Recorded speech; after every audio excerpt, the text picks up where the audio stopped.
Какой-то странный свист в машине появляется где-то в районе зада. Казалось вначале, что сверху я уже тут и помыл крышу, там может быть лед замерз или что-нибудь такое. А сейчас я чуть-чуть разгонюсь, чуть больше 40 и засвистит.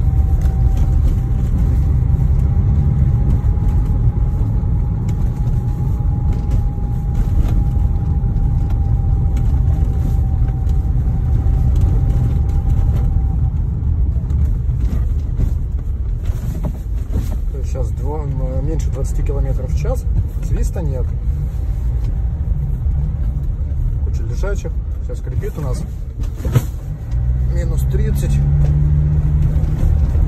Магнитоле не надо верить. Вот.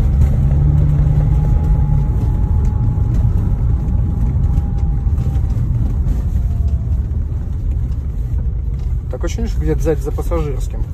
У кого-нибудь такое было? Не могу понять, где свистит, честно.